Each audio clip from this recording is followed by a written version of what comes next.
and to send a message to ADM, clean up your facility. This Decatur-based lawyer says dangerous working conditions have got to stop. His client, a former employee of the plant, is suing ADM for millions. Good evening, I'm Karina Rubio. Brandon is off tonight. Antonio McElrath filed the lawsuit today.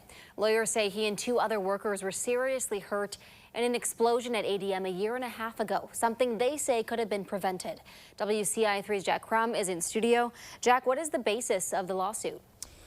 Well, Karina, this 14-page lawsuit claims ADM failed to provide a safe workplace for its employees. McElrath's lawyer says this is not only helping past victims, but it's also about changing things to protect present and future employees. I think it's important that the largest employer in Macon County be held accountable for its actions. In April of 2023, Antonio McElrath suffered third-degree burns after the ADM West Plant explosion.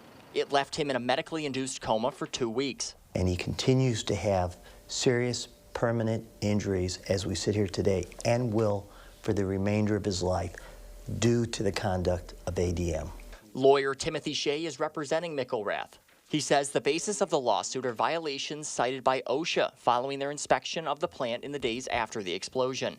We have alleged in our complaint, and OSHA has alleged in their citations, was fully aware of not only the condition, but the likelihood of an explosion occurring to one of its employees, which is what happened to Mr. McElrath. OSHA found 4 violations upon visiting the plant in 2023, adding up to a penalty worth $324,000. 2 violations were deemed to be willful and serious. Per the citation, this is when an employer intentionally disregards employee safety and is aware of a workplace hazard that could cause serious injury or death to workers. The lawsuit refers to ADM's failures to provide regular inspections and specific maintenance dating back to 2016. They have the responsibility to make a safe workplace for the employees of ADM, the independent contractors that also work there, and anybody else that may find themselves in these conditions where they're exposed to these dangerous conditions that could result in serious injury.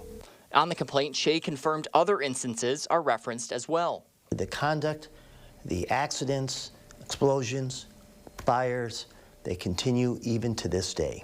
He's talking about a string of fires and explosions at ADM over the last 2 years, including 2 separate instances in September of 2023, and more recently an elevator explosion in July of this year, and a fire which happened just this week on Monday. We are not only holding ADM responsible for what happened to Mr. McElrath, but also we are wanting to put an end to the dangerous conditions that exist in the workplace. Shea told me the lawsuit will be asking for well above $1 million from ADM, with no exact number figured out yet.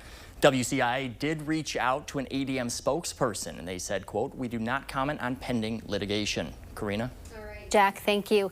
Incidents date back even further for ADM. Dust explosions at the East Plant in November of 2018 led to a court settlement between the Department of Labor and ADM. And there was a fire incident in an elevator a year later in 2019.